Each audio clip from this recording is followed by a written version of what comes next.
Okay, today I'm here with Jay Serna at the American Legion Post 639 with Lunch with the Hero. We kind of touched on this a little bit, but I guess I'll ask first, what branch of the military did you serve in? I was in the Air Force. Air Force, cool. And you kind of started to say you had big shoes to fill because your father was in. Was your father the reason you signed up for the military? Well, he was the reason that I was receptive to signing up. Okay. I'd always kind of thought about it. Was going to go into the Army, and right after high school I was going to go in, and I delayed for a little while and then ended up thinking about it a little bit more and went into the Air Force instead. Yeah. So why did you choose the Air Force? I just like planes. Yeah. The technical part, jet engines, the aerodynamics, all that stuff just fascinated me when I was younger. Yeah, gotcha.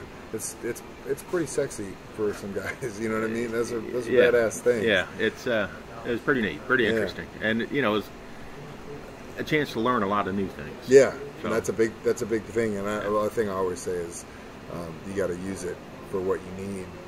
For what you get into after. You know what I mean? Right. So you said your dad was a prisoner of war in World War II?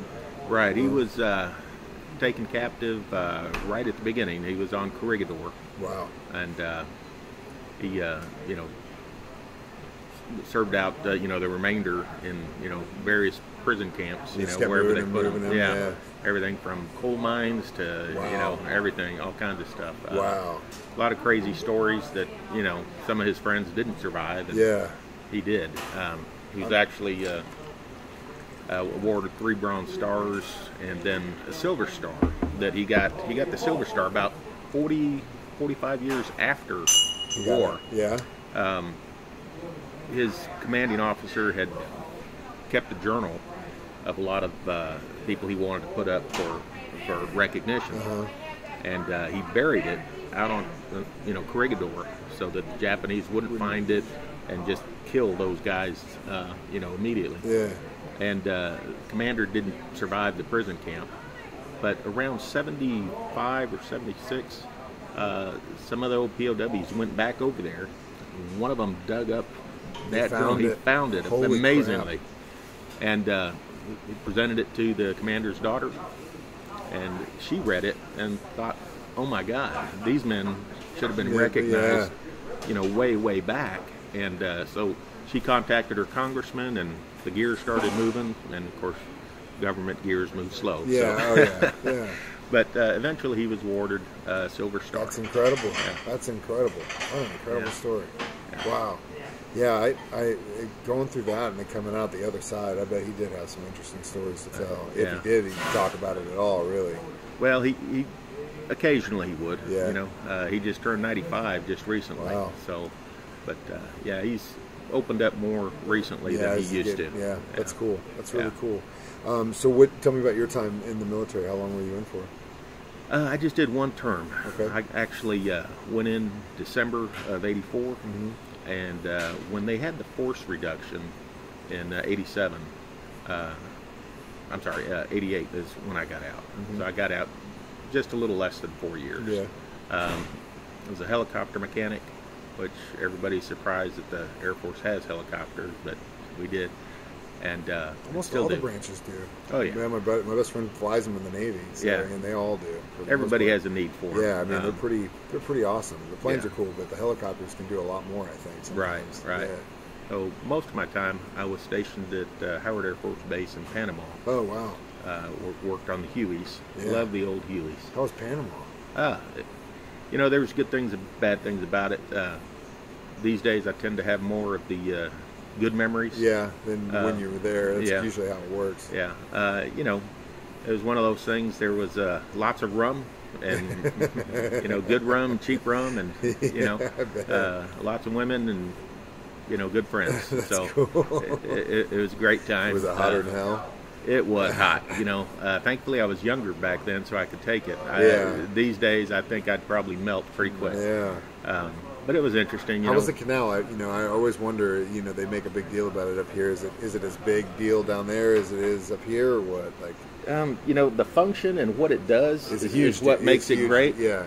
Looking at it, it's kind of one of those things that it's so simple. Yeah.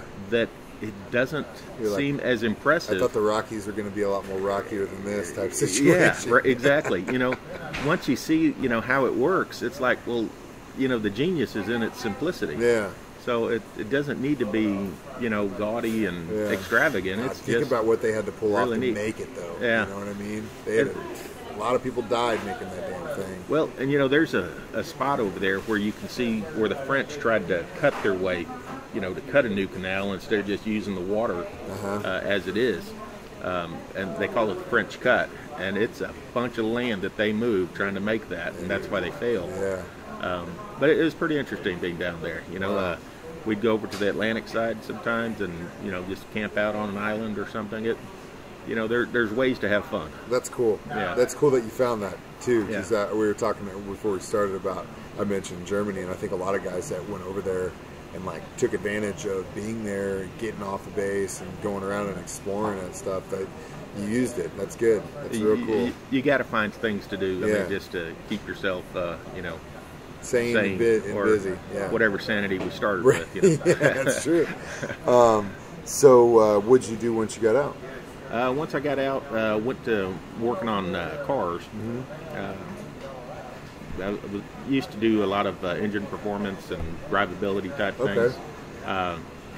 Several years ago, I was in a car wreck, and it wasn't really a good idea to keep on working on them. Yeah. But I did stay in the automotive industry as a service advisor for a while, and then I moved over into the parts. Okay. And I've been on the parts side of it since about 1994, 95. Oh, so dang, long time. quite a while. Yeah, that's cool. Yeah. Well, thank you so much for coming to lunch with me today, and thanks for the service, man. I really appreciate it. Well, thank you, and I'm really thankful for the guys that are serving now, Yeah. and the ones that have. You know, I was really blessed to serve during peacetime. Yep. And other guys that are seeing some of the tough times now, I have a huge appreciation. Oh yeah, for we them. all do. That's why we do this. Yeah. So, and thank you for recognizing all of them. Yeah, absolutely, man. Anytime.